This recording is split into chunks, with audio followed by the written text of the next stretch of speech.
तो दोस्तों पिछली वीडियो में हमने torque on a current loop के बारे में बात की थी। ठीक है, मतलब कोई भी अगर लूप है दोस्तों, इस लूप के अंदर से अगर करंट को फ्लो कर दिया जाए और इस लूप को अगर मैग्नेटिक फील्ड में रखा जाए, ओके, तो इसके ऊपर एक टॉर्क लगेगा। जैसे कि देखिए ये जो डायग्राम है, इस डायग्राम की तरफ आप अगर यहाँ से देखोगे तो आपको कुछ इस प्रकार की डायग्राम ये दिखाई देगी। यहाँ पे देखिए ये नॉर्थ पोल है, ये मैग्नेट का साउथ पोल है यहाँ पर, और ये जो लूप है देखिए ये कुछ इस प्रकार से रखा गया है। ठीक है, तो ये लूप देखिए मैग्नेटिक फील्ड के अंदर रखा गया है और इसके अंदर से करंट को फ्लो कर दिया गया है यहाँ पर। ओके, तो इसके ऊपर एक टॉर्क लगेगा और वो टॉर्क कितना होता है दोस्तों, ये भी हम लास्ट वीडियो में देख चुके हैं। ये टॉर्क कितना होता है, ये होता है देखिए दोस्तों I into A, okay, into B into what sine theta. यहाँ पे आई क्या होगा, ये जो लूप है इसके अंदर से जो करंट फ्लो कर रहा है उसकी वैल्यू। ए मतलब क्या, ये जो लूप है देखिए, ये जो लूप है इसका एरिया। ओके, बी मतलब ये मैग्नेटिक फील्ड, और थीटा मतलब क्या है दोस्तों, ये जो एरिया वेक्टर है। देखिए ये लूप का एरिया वेक्टर इसको परपेंडिकुलर होगा ना, तो यहाँ पे दिखने पर देखिए आपको ये जो एरिया है, इस एरिया का जो एरिया वेक्टर है वो इस लाइन के अलॉन्ग होगा। ओके, तो ये एरिया वेक्टर और ये जो मैग्नेटिक फील्ड है यहाँ पर, ये एरिया वेक्टर और मैग्नेटिक फील्ड के बीच का जो एंगल है यहाँ पर देखिए, ये एंगल, इस एंगल को थीटा बोला जाता है। ठीक है, तो इस टॉर्क को निकालने के लिए आप दोस्तों ये फॉर्मूले का यूज़ करोगे। ओके, अब इसके अंदर हमने दो केसेस देखे थे दोस्तों, जहाँ पे केस नंबर 1 क्या है देखिए, केस नंबर 1 है ये। ठीक है, जहाँ पे ये जो लूप है, ये लूप एग्जैक्टली देखिए यहाँ पे हॉरिजॉन्टल है। मतलब इस डायग्राम को अगर आप यहाँ से देखोगे तो आपको कैसे दिखेगी देखिए, तो ये लूप जो है देखिए यहाँ पे, ये जो लूप है ये लूप आपको ऐसे दिखेगा। इस केस में इसका जो एरिया वेक्टर है वो एरिया वेक्टर क्या होगा देखिए, इस एरिया को परपेंडिकुलर होगा ना, यहाँ पे कुछ ऐसे इस लाइन के अलॉन्ग होगा एरिया वेक्टर। ठीक है, ओके, तो दोस्तों देखिए ये एरिया वेक्टर और मैग्नेटिक फील्ड के बीच का एंगल यहाँ पे कितना है, 90 है। ओके, तो केस 1 में हम थीटा को 90 एज्यूम करेंगे। अगर थीटा 90 होगा तो टॉर्क कितना लगेगा यहाँ पे देखिए, torque will be equal to I into A into B into what sine of theta, sine of theta, theta यहाँ पे 90 है तो साइन 90 हो जाता है 1। तो यहाँ पे दोस्तों टॉर्क कितना होगा देखिए, आई into A into B into 1। मतलब इस केस के लिए यहाँ पे टॉर्क मैक्सिमम होने वाला है। ओके, तो ये केस नंबर 1 है। यहाँ पे एक और केस हमने देखी थी दोस्तों, जो कि है केस नंबर 2। ओके, देखिए अगर दोस्तों ये जो कॉइल है, ये कॉइल अगर परपेंडिकुलर होगी, ठीक है, ये अगर परपेंडिकुलर होगी, ये मैग्नेटिक फील्ड को देखिए यहाँ पे ये कॉइल परपेंडिकुलर है, लेकिन उसका एरिया वेक्टर जो है वो मैग्नेटिक फील्ड को क्या है देखिए पैरेलल है। मतलब कॉइल परपेंडिकुलर है, यहाँ से देखने पर देखिए ये जो डायग्राम आपको ऐसे दिख रही है, तो कॉइल यहाँ पे परपेंडिकुलर है, लेकिन एरिया वेक्टर क्या है, एरिया वेक्टर इस लाइन के अलॉन्ग होगा। तो एरिया वेक्टर और मैग्नेटिक फील्ड के बीच का एंगल यहाँ पे कितना है, एरिया वेक्टर है इस लाइन के अलॉन्ग है, और मैग्नेटिक फील्ड भी दोस्तों देखिए इस लाइन के अलॉन्ग है, ऐसे ही है। दोनों के बीच का एंगल कितना हुआ यहाँ पे 0। तो केस नंबर 2 के लिए हम theta is equal to 0 assume करेंगे। ये डायग्राम आपको, ये डायग्राम कंसिडर करिए यहाँ पे। ठीक है, तो इस केस के लिए दोस्तों टॉर्क की वैल्यू क्या होगी, torque will be equal to what, I into A into B into what sine of theta. ठीक है, यहाँ पे थीटा की वैल्यू 0 है, ये एरिया वेक्टर और मैग्नेटिक फील्ड के बीच का एंगल 0 है। तो यहाँ पे दोस्तों देखिए ये आई इंटू ए इंटू साइन 0 क्या हो जाएगा, आई into A into B into sign 0 क्या हो जाएगा दोस्तों, साइन 0 हो जाएगा 0। ओके, सो ये टॉर्क क्या होगा दोस्तों यहाँ पे 0। इसका मतलब क्या है, अगर इस तरीके से आप अगर कॉइल को रखोगे तो इसके ऊपर कोई टॉर्क नहीं लगेगा। इनिशियली अगर कॉइल ऐसे रखोगे तो ये घूमेगी ही नहीं यहाँ पर। ठीक है, ये बात आपको ध्यान में रखनी है। तो मूविंग कॉइल गैल्वेनोमीटर क्या होता है, it is an instrument use to measure small current और वोल्टेज। मतलब ये एक ऐसा इंस्ट्रूमेंट है दोस्तों जिसको कि छोटा सा करंट या फिर वोल्टेज को मेजर करने के लिए यूज़ किया जाता है। ठीक है, तो इसका थोड़ा सा इंट्रोडक्शन दोस्तों हम चैप्टर नंबर 9 करंट इलेक्ट्रिसिटी में पढ़ चुके हैं, थोड़ा सा और अच्छे से इसको समझते हैं। तो सबसे पहले देखते हैं इसका कंस्ट्रक्शन। तो दोस्तों ये बना कैसे होता है देखिए, यहाँ पर दोस्तों 3 डायमेंशनल फिगर निकालेंगे हम। तो यहाँ पे दोस्तों मैग्नेट का एक पोल होता है, देखिए ये एक मैग्नेट का पोल है, ये कुछ इस प्रकार का पोल होता है मैग्नेट का। मान लेते हैं ये नॉर्थ पोल है। ठीक है, ये एक नॉर्थ पोल है मैग्नेट का, और यहाँ पे दोस्तों दूसरा पोल रखा जाता है। मान लेते हैं ये देखिए ये साउथ पोल है। ठीक है, ये एक साउथ पोल है। ठीक है, तो इस फिगर को अगर दोस्तों 2 डायमेंशन में देखना है तो मैं यहाँ पे 2 डायमेंशन फिगर भी बनाता हूँ। देखिए ये नॉर्थ पोल, नॉर्थ पोल कुछ इस प्रकार का दिखेगा आपको। थोड़ी सी डायग्राम यहाँ पे बड़ी बनाते हैं।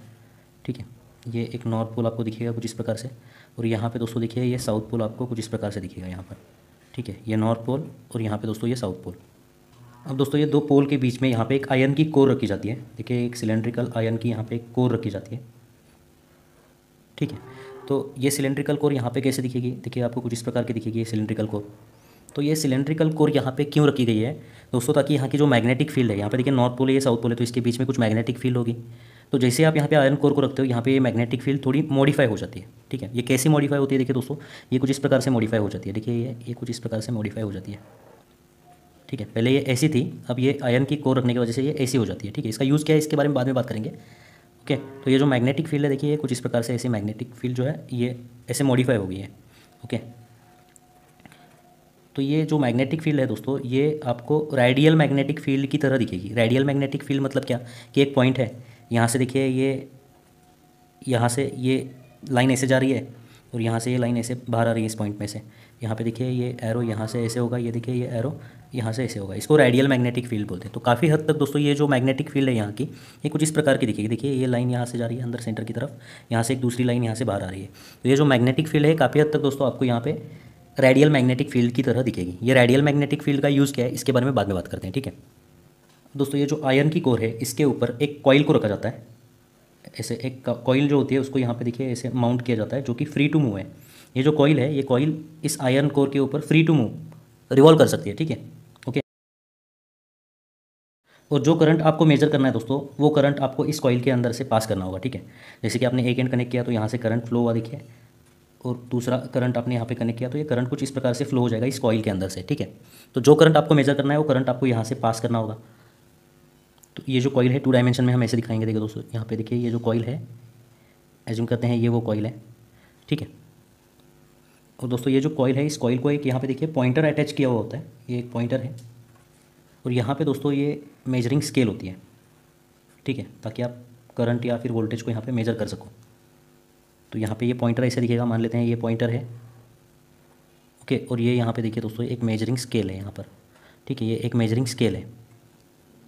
अब दोस्तों जैसे ही आप यहाँ पे देखिए इस कॉइल के अंदर से करंट को पास करते हो तो मैग्नेटिक फील्ड के अंदर कॉइल को रखा गया है, और अगर करंट को पास करते हो इसके अंदर से तो क्या होगा, यहाँ पे एक टॉर्क लगेगा, ओके। ये कॉइल के ऊपर एक टॉर्क लगेगा। टॉर्क कितना लगेगा ये ऑलरेडी हम देख चुके हैं। टॉर्क कितना लगेगा दोस्तों, देखिए यहाँ पे टॉर्क जो लगेगा I into A into B into what sine theta. यहाँ पे दोस्तों देखिए I क्या है, इसके अंदर से जो करंट फ्लो कर रहा है वो करंट की वैल्यू, ए मतलब इस कॉइल का एरिया, बी मतलब मैग्नेटिक फील्ड, ओके, ये जो मैग्नेटिक फील्ड है उसकी वैल्यू।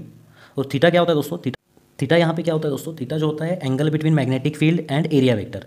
तो अगर आप ध्यान से देखोगे दोस्तों यहाँ पे देखिए, तो इस पॉइंट पर जो एरिया वेक्टर है वो एरिया वेक्टर ऐसे होगा, और इस पॉइंट पर मैग्नेटिक फील्ड ऐसे है ना। तो हमेशा दोस्तों देखिए ये एरिया वेक्टर और मैग्नेटिक फील्ड के बीच यहाँ पे हमेशा 90 डिग्रीज़ का एंगल बनेगा, ठीक है। जब देखिए कॉइल अगर इस पोजीशन पे है, देखिए ये कॉइल अगर इस पोजीशन पे है, ठीक है, तो इस पोजीशन पे मैग्नेटिक फील्ड कैसी है, मैग्नेटिक फील्ड ऐसी है, और एरिया वेक्टर कैसा है, एरिया वेक्टर देखिए दोस्तों ऐसा है, परपेंडिकुलर है उसको। तो यहाँ पे थीटा की वैल्यू 90 है, ओके। ये कॉइल की दूसरी पोजीशन हम यहाँ पे देखते हैं, मान लेते हैं ये कोर है, ओके।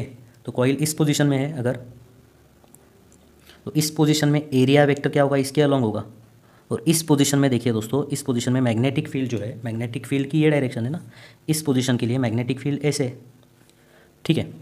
तो ये जो आयरन की कोर हमने रखी है दोस्तों, इसका यूज़ क्या है कि हमेशा आपको जो थीटा की वैल्यू मिलेगी वो 90 डिग्रीज मिलेगी, ओके। मतलब हमेशा जो टॉर्क लगेगा यहाँ पे हर एक पॉइंट पर वो मैक्सिमम होगा, ठीक है। तो यहाँ पे हर एक पॉइंट पर थीटा की वैल्यू क्या होगी दोस्तों, 90 डिग्रीज होगी। तो टॉर्क कितना लगेगा इस कॉइल के ऊपर, I into A into B, theta की वैल्यू हर एक पॉइंट पर 90 डिग्रीज है, तो आप यहाँ पे 90 साइन 90 पुट कर सकते हो। तो साइन 90 होता है 1, तो टॉर्क कितना लगने वाला है दोस्तों, यहाँ पे टॉर्क जो लगेगा वो मिलेगा आपको I into A into B, इतना टॉर्क लगेगा, ठीक है। इस कॉइल के ऊपर इतना टॉर्क लगने वाला है।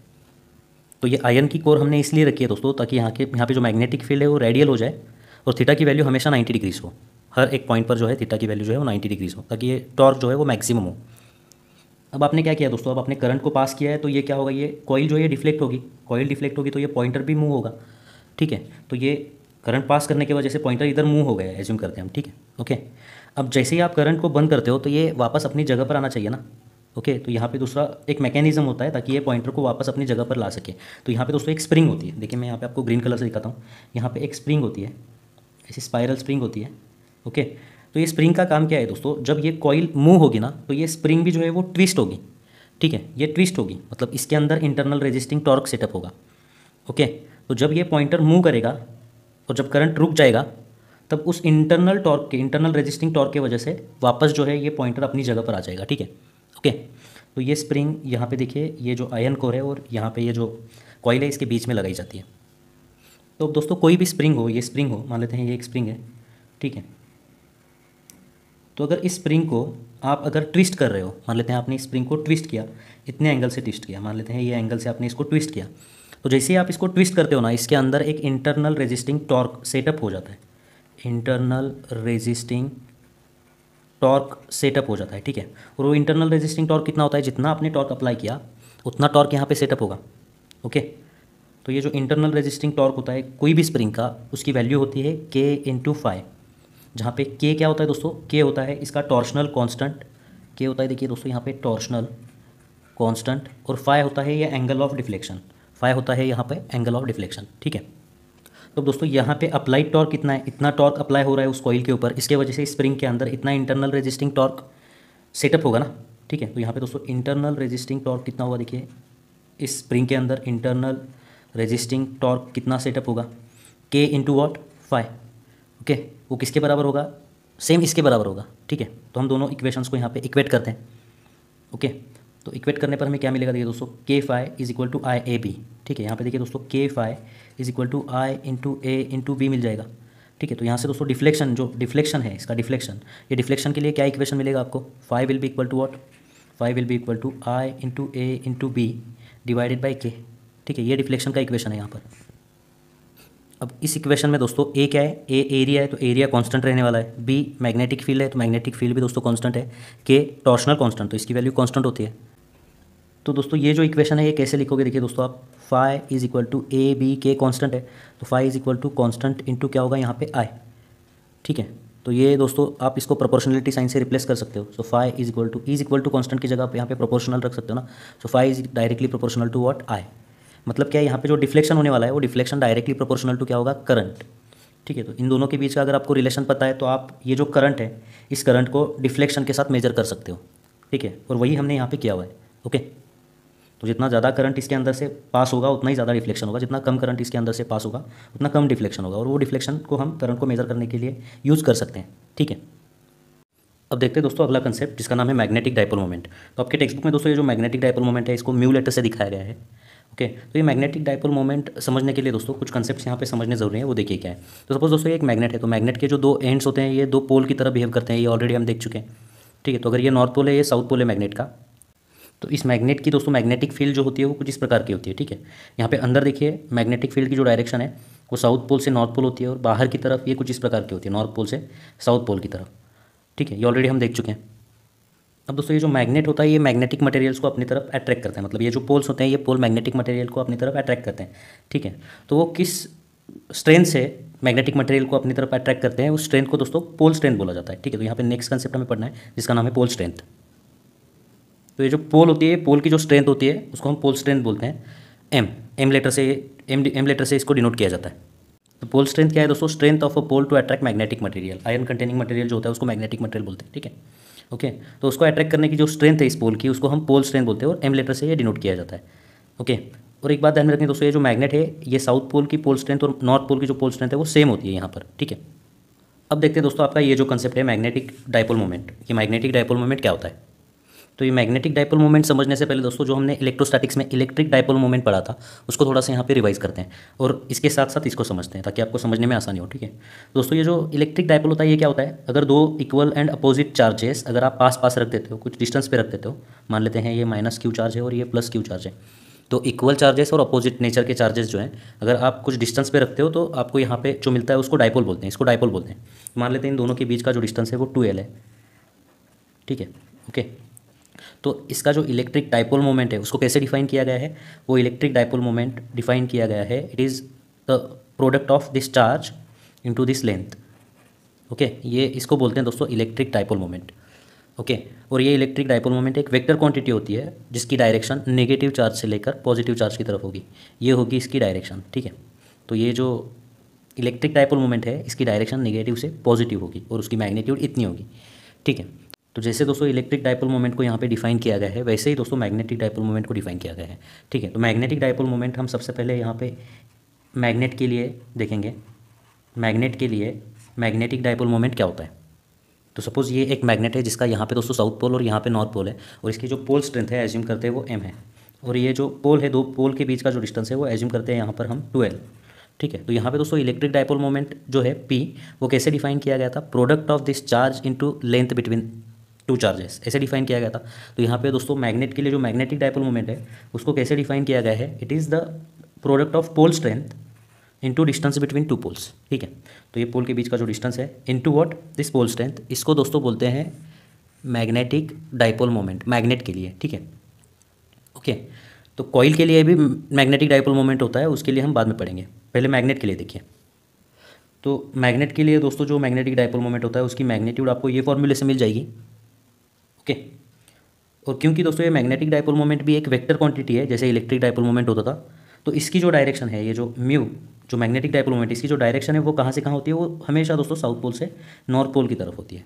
यहाँ पे जो इलेक्ट्रिक डाइपोल मोमेंट की डायरेक्शन नेगेटिव से पॉजिटिव होती थी, यहाँ पे दोस्तों ये जो मैग्नेटिक डाइपोल मोमेंट होता है इसकी डायरेक्शन साउथ से नॉर्थ होगी, ठीक है।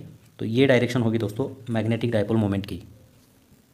अब दोस्तों यहाँ पे आपको एक बहुत ही इंपॉर्टेंट पॉइंट समझना है और उसको ध्यान में रखना है। वो क्या है देखिए, वो पॉइंट क्या है देखिए दोस्तों, when a current pass through a loop, loop मतलब कॉइल बोल सकते हो आप, ठीक है, क्लोज्ड जो होता है loop, it behaves like magnet. मतलब किसी भी लूप के अंदर से, मान लेते हैं ये लूप है, ये एक लूप है, और इस लूप के अंदर से दोस्तों आप अगर करंट को पास करते हो ना, तो ये जो लूप है ये मैग्नेट की तरह बिहेव करेगा, ठीक है, ये मैग्नेट की तरह बिहेव करेगा।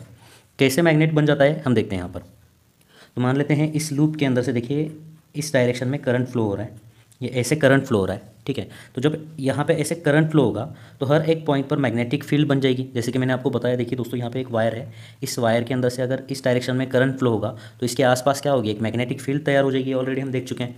और मैग्नेटिक फील्ड का नेचर कैसे होगा देखिए, ये ऐसे होगा ना, यहाँ पे देखिए कॉन्सेंट्रिक सर्कल जैसे होगा ये, ठीक है। ये मैग्नेटिक फील्ड ऐसे बनेगी, और इसकी डायरेक्शन पता करने के लिए हम राइट हैंड थंब रूल का यूज़ करते हैं। तो ये थंब अगर करंट की डायरेक्शन दिखाएगा तो कर्ल फिंगर्स क्या करेंगे, ये मैग्नेटिक फील्ड की डायरेक्शन दिखाएंगे। तो यहाँ पे दोस्तों मैग्नेटिक फील्ड की ये डायरेक्शन होगी, ये ऐसे फिंगर कर करोगे आप तो मैग्नेटिक फील्ड की डायरेक्शन ये होगी, ठीक है। तो ये जो कॉइल है यहाँ पे देखिए, ये जो कॉइल है, ये कॉइल के इस पॉइंट पर जो मैग्नेटिक फील्ड बनेगी, हर एक पॉइंट पर बनेगी, इस पॉइंट पर जो मैग्नेटिक फील्ड बनेगी वो कैसी बनेगी देखिए, यहाँ पे कॉन्सेंट्रिक सर्कल जैसी बनेगी है, ठीक है। ओके, ये कुछ इस प्रकार से बनेगी, और इसकी डायरेक्शन क्या होगी देखिए दोस्तों, इसकी जो डायरेक्शन है वो इस प्रकार की डायरेक्शन होगी, करंट ऊपर जा रहा है, यहाँ पे देखिए करंट ऊपर जा रहा है, ठीक है। तो यहाँ पे जो डायरेक्शन होगी देखिए, ये यहाँ से ऐसी और इधर से उस डायरेक्शन में जाती हुई होगी, ठीक है। अब इस पॉइंट पर दोस्तों, इस पॉइंट पर मैग्नेटिक फील्ड कैसी होगी, अगर हमने यहाँ पे एक कंसेप्ट देखा है, अगर एक वायर के अंदर से देखिए करंट इस डायरेक्शन में फ्लो करे, ठीक है, तो यहाँ पे जो मैग्नेटिक फील्ड बन रही है वो कॉन्सेंट्रिक सर्कल जैसी ही होगी, लेकिन उसकी डायरेक्शन पता करने के लिए हम देखिए right hand thumb rule use करेंगे, ठीक है। तो थंब की डायरेक्शन करंट की डायरेक्शन में रखनी है आपको, और फिंगर्स कर्ल करनी है, ठीक है। तो जब फिंगर्स आप कर्ल करोगे, तो जब देखिए फिंगर्स को आप ऐसे कर्ल करोगे तो जो डायरेक्शन फिंगर कर्ल करने की डायरेक्शन होगी वही मैग्नेटिक फील्ड की डायरेक्शन होगी। तो यहाँ पे दोस्तों देखिए, तो यहाँ पे देखिए दोस्तों फिंगर आप ऐसे कर्ल कर रहे हो, ठीक है, तो आपको क्या होगा दोस्तों, यहाँ पे देखिए ये मैग्नेटिक फील्ड ऐसे मिलेगी। ओके, तो इस पॉइंट पर मैग्नेटिक फील्ड की डायरेक्शन क्या होगी, पहले तो ये कॉन्सेंट्रिक सर्कल होंगे यहाँ पे, ओके, और मैग्नेटिक फील्ड की डायरेक्शन क्या होगी दोस्तों देखिए ऐसी होगी। यहाँ पे राइट हैंड थंब रूल का यूज़ करके आप इसको निकाल सकते हो। अभी इसी कॉइल को दोस्तों अगर आप ऊपर से देखोगे, यहाँ से देखोगे, तो आपको ये कॉइल कैसे दिखेगी देखिए, अगर ऊपर से देखोगे तो आपको ये जो कॉइल है ये स्ट्रेट लाइन जैसी दिखेगी ना, एक्चुअली कर्व है, लेकिन अगर आप उसको ऊपर से देख रहे हो तो आपको ऐसे दिखेगी। और इस पॉइंट पर जो देखिए इसका ये जो पॉइंट है वो आपको यहाँ पे दिखेगा, इसका ये जो पॉइंट है वो आपको यहाँ पे दिखेगा। एक्चुअली ये ऐसे सर्कुलर है, लेकिन ऊपर से देखने पर आपको स्ट्रेट लाइन दिखेगी, ठीक है। तो इसका ये जो पॉइंट है, इस पॉइंट पर मैग्नेटिक फील्ड कैसी है देखिए दोस्तों, यहाँ पे इस पॉइंट पर जो मैग्नेटिक फील्ड है वो ऐसी है, ठीक है। उसकी डायरेक्शन कैसी दिख रही है देखिए आपको, यहाँ पे ऐसी डायरेक्शन दिख रही है आपको, ठीक है। यहाँ पे देखिए डायरेक्शन ऐसी दिख रही है, और इस पॉइंट पर डायरेक्शन कैसे दिखेगी दोस्तों, इस पॉइंट पर जो मैग्नेटिक फील्ड्स हैं वो मैग्नेटिक फील्ड की जो लाइन्स है वो ऐसे है, और यहाँ पे डायरेक्शन कैसे दिख रही है देखिए दोस्तों, यहाँ पे ऐसे दिख रही है, ठीक है। मतलब ये लाइंस कुछ ऐसी होंगी, देखिए यहाँ पे लाइंस जो हैं ये कुछ ऐसी होंगी, ये ऐसे सर्कल्स होते जाएंगे, यहाँ पे बड़े होते जाएंगे, ठीक है। तो अगर दोस्तों ये जो कॉइल है, इस कॉइल की जो मैग्नेटिक फील्ड है, इसको आप देखिए अगर इसके साथ कंपेयर करोगे, ठीक है, इसके साथ कंपेयर करोगे मैग्नेट के साथ, तो जो मैग्नेट की मैग्नेटिक फील्ड लाइंस होती है कुछ इस प्रकार से ही ये मैग्नेटिक फील्ड लाइंस दिख रही हैं, ठीक है। देखिए आप यहाँ पे देखिए दोस्तों, ये कॉइल है हमारी, ये लूप है, ठीक है, ये लूप है, और इस लूप की जो मैग्नेटिक फील्ड लाइंस है वो कैसे दिख रही है देखिए दोस्तों आपको यहाँ पे, ये देखिए आपको यहाँ पे देखिए ये कुछ इस प्रकार से दिख रही है, यहाँ पे ये ऐसे, ठीक है, यहाँ पे देखिए ये ऐसे, ओके। तो ये कुछ इस प्रकार से दिख रही है आपको, और यहाँ पे देखिए दोस्तों ये यहाँ पे आपको ऐसे दिख रही है, यहाँ पे आपको ये ऐसे दिख रही है, और यहाँ पे दोस्तों ये कुछ इस प्रकार से दिखती जाएगी, ठीक है, ओके। तो अगर इस मैग्नेट को आप ऐसे रखते हो, देखिए ऐसे रखते हो, तो ये जो मैग्नेटिक फील्ड लाइंस है, ये जो मैग्नेटिक फील्ड लाइंस है कुछ उस प्रकार से ही दोस्तों ये मैग्नेटिक फील्ड लाइंस आपको दिख रही है। देखिए दोस्तों ये एरो यहाँ पे, ओके, ये देखिए ये एरो यहाँ पे, ठीक है। तो ये जो कॉइल है, ये जो लूप है, ये लूप मैग्नेट की तरह बिहेव करेगा। जब इसके अंदर से आप करंट को पास करोगे, ये जो लूप है ये मैग्नेट की तरह बिहेव करेगा, और इसके जो दो फेसेस हैं, ये दो फेसेस दो पोल की तरह एक्ट करेंगे। मतलब ये लूप के दो फेसेस जो हैं, एक इधर का फेस एक वो साइड का फेस, ये दो पोल की तरह एक्ट करेंगे, ठीक है। ओके, तो अगर दोस्तों आप यहाँ पे ध्यान से देखोगे तो देखिए मैग्नेटिक लाइंस कैसे यहाँ पे देखिए नॉर्थ से निकल रही है और साउथ की तरफ जा रही हैं। तो यहाँ पे अगर आप देखोगे दोस्तों, यहाँ से निकल रही है, इस डायरेक्शन में जा रही है, तो इसका ये जो सरफेस है, इधर वाला जो सरफेस है, ये नॉर्थ पोल बन जाएगा, और ये जो लूप है इसका ये साइड वाला जो सरफेस है वो साउथ पोल बन जाएगा, ठीक है। ओके, वो साउथ पोल की तरह बिहेव करेगा। इसका मतलब क्या है कि अगर इस कॉइल के अंदर से आप करंट को पास करते हो तो ये मैग्नेट की तरह बिहेव करने लगता है, ओके, जिसका एक फेस नॉर्थ पोल की तरह एक्ट होता है और दूसरा फेस जो है वो साउथ पोल की तरह एक्ट करता है। अब कौन सा फेस नॉर्थ पोल हो रहा है, कौन सा फेस साउथ पोल हो रहा है दोस्तों, हर बार इतनी सारी प्रोसेस करना पॉसिबल नहीं है। तो उसके लिए दोस्तों एक टेक्निक है, उसको मैं यहाँ पे आपको बताता हूँ। तो किस साइड में साउथ पोल बनेगा, किस साइड पे नॉर्थ पोल बनेगा, वो कैसे समझे। जिस साइड से देखने पर दोस्तों आपको करंट जो है क्लॉकवाइज दिखाई दे, उस साइड पे साउथ पोल होता है, ओके। और जिस साइड पे यहाँ से अगर देखोगे तो आपको करंट जो है वो एंटी क्लॉकवाइज फ्लो होता हुआ दिखेगा, तो वहाँ पे नॉर्थ पोल होता है, ठीक है। जैसे कि दोस्तों देखिए यहाँ पे एक कॉइल है, एज्यूम करते हैं ये कॉइल है, इस कॉइल में अगर करंट इस डायरेक्शन में फ्लो हो रहा है, तो ऊपर से देखने पर दोस्तों आपको देखिए ये जो करंट है ये क्लॉकवाइज मतलब घड़ी की तरह दिखेगा ना, घड़ी जैसे रन होती है वैसे दिखेगा ना, ठीक है। घड़ी के जो हैंड से वो कैसे रन होते हैं वैसे दिखेगा आपको। तो इस साइड में दोस्तों कौन सा पोल होने वाला है, साउथ पोल होने वाला है। और अगर नीचे से देखोगे दोस्तों तो आपको करंट जो है एंटी क्लॉकवाइज दिखाई देगा, तो यहाँ पे नॉर्थ पोल होगा, ओके। ये कॉइल देखिए यहाँ पे, ये कॉइल ऐसे वर्टिकल दिखाता हूँ मैं। तो इस कॉइल में से अगर करंट ऐसे फ्लो कर रहा है, देखिए यहाँ पे ऐसे फ्लो कर रहा था, यहाँ पे ऐसे फ्लो कर रहा है, तो अगर आप इस डायरेक्शन में देखोगे तो आपको ये करंट जो है वो एंटी क्लॉकवाइज दिखाई देगा, ठीक है। तो एंटी क्लॉकवाइज मतलब एंटी का जो इनिशियल है उसमें एन आ रहा है ना, तो वहाँ से आप ध्यान में रख सकते हो कि जहाँ पे एंटी क्लॉकवाइज करंट दिखे उस साइड पे आपको नॉर्थ पोल मिलने वाला है, और उसके अपोजिट साइड में क्या होगा, देखिए यहाँ से अगर आप देखोगे तो आपको क्लॉकवाइज दिखाई देगा करंट, तो यहाँ से देखने पर क्लॉकवाइज दिख रहा है, तो यहाँ पे जो है पोल वो साउथ पोल बनेगा, ठीक है। तो ये जो कॉइल है इसके अंदर से अगर इस डायरेक्शन में करंट को फ्लो कर दिया जाए तो इसका ये सरफेस जो है वो नॉर्थ पोल बनेगा, उसका ये जो सरफेस है इधर वाला जो सरफेस है वो साउथ पोल की तरह बिहेव करेगा। इसको ध्यान में रखने का एक और तरीका है दोस्तों, देखिए अगर ये कॉइल है और करंट अगर दोस्तों देखिए क्लॉकवाइज फ्लो कर रहा है, ठीक है, ऐसे क्लॉकवाइज फ्लो कर रहा है, ठीक है। तो यहाँ पे दोस्तों देखिए इसका ये जो पार्ट है ना, ये जो पार्ट है, ये इतना जो पार्ट है, इस पार्ट को यूज़ करके आप यहाँ पे एस बना सकते हो। तो करंट जो है अगर देखिए यहाँ पे ये एस बना सकते हैं ना, ठीक है। तो करंट अगर क्लॉकवाइज है तो उस साइड पे साउथ पोल दिखेगा आपको, और अगर करंट अगर एंटी क्लॉकवाइज दिख रहा है आपको, देखिए करंट अगर ऐसे फ्लो कर रहा है, ऐसे फ्लो होता हुआ दिखे, तो उस साइड पे जो है नॉर्थ पोल होगा, ठीक है। तो ये जो पार्ट है एंटी क्लॉकवाइज का जो मैंने यहाँ पे डायग्राम दिखाया हुआ है, उसका ये जो पार्ट है, इस पार्ट को यूज़ करके आप यहाँ पे देखिए एन लेटर बना सकते हो, ठीक है, ओके, ठीक है। तो ऐसे आपको ध्यान में रखना है, अगर करंट क्लॉकवाइज घूमता दिखे तो उस साइड पे साउथ पोल होगा, करंट एंटी क्लॉकवाइज घूमता दिखे तो आप उस साइड पे नॉर्थ पोल होगा, ठीक है। तो दोस्तों देखिए मैग्नेट के लिए मैग्नेटिक डायपोल मोमेंट हमने ऐसे डिफाइन किया है, ठीक है। तो ये जो लूप है, इस लूप के लिए मैग्नेटिक डायपोल मोमेंट कैसे डिफाइन किया गया है उसको हम अब यहाँ पे देखते हैं। तो अब देखते हैं दोस्तों मैग्नेटिक डायपोल मोमेंट लूप के लिए, लूप के अंदर अगर आप करंट को फ्लो करोगे तो वो मैग्नेट की तरह बिहेव करेगा, ठीक है। तो उसके लिए भी मैग्नेटिक डायपोल मोमेंट डिफाइन करना ज़रूरी है, ठीक है। तो एज्यूम करते हैं, देखिए दोस्तों ये एक लूप है, ये एक लूप है, ठीक है। और इस लूप में देखिए ऐसे करंट फ्लो हो रहा है, एज्यूम करते हैं हम, देखिए ऐसे करंट फ्लो हो रहा है, ठीक है, इस डायरेक्शन में करंट फ्लो हो रहा है। तो यहाँ से देखने पर दोस्तों आपको देखिए एंटी क्लॉकवाइज दिख रहा है, तो इस साइड में क्या होगा, नॉर्थ पोल होगा। और वहाँ से देखने पर करंट क्लॉकवाइज दिखेगा, तो इस साइड में क्या होगा, यहाँ पे इस साइड में साउथ पोल होगा, ठीक है। तो इस लूप के लिए दोस्तों जो मैग्नेटिक डायपोल मोमेंट है उसको कैसे डिफाइन किया गया है, उसको ऐसे डिफाइन किया गया है, it is the product of this current I, okay, into area of this loop, into area, ये जो लूप है इस लूप का जो एरिया है, एरिया ऑफ दैट लूप। तो ये आई करंट इनटू इसका ये जो एरिया है, इन दोनों का जो प्रोडक्ट होता है उसको दोस्तों हम मैग्नेटिक डायपोल मोमेंट बोलते हैं इस लूप के लिए, ठीक है। तो लूप के लिए मैग्नेटिक डायपोल मोमेंट का ये फॉर्मूला रहेगा। तो अगर दोस्तों लूप का एक टर्न है, सिर्फ यहाँ पे जो टर्न है एक टर्न है, तो ये फॉर्मूला बनेगा। अगर n नंबर ऑफ टर्न्स हैं दोस्तों, यहाँ पे देखिए n नंबर ऑफ टर्न्स है, तो ये फॉर्मूला क्या बनेगा मैग्नेटिक डायपोल मोमेंट का, ये बनेगा दोस्तों n इंटू आई इंटू ए, ठीक है। और क्योंकि दोस्तों ये मैग्नेटिक डायपोल मोमेंट एक वेक्टर क्वांटिटी है, तो इस लूप के लिए उसकी डायरेक्शन क्या होगी, मैग्नेट के लिए उसकी डायरेक्शन क्या होती थी दोस्तों, साउथ से नॉर्थ होती थी ना। तो यहाँ पे दोस्तों इस लूप के लिए भी उसकी जो डायरेक्शन है वो साउथ से नॉर्थ होगी। मतलब देखिए इसका जो सेंटर पॉइंट है वहाँ से आपको क्या करना है, साउथ से लेके नॉर्थ तक एक यहाँ पे एरो दिखाना है, इस लाइन के अलॉन्ग दोस्तों इसकी डायरेक्शन होगी, ठीक है। ये जो डायरेक्शन है, ये डायरेक्शन जो है मैग्नेटिक डायपोल मोमेंट की होगी इस लूप के लिए, ठीक है।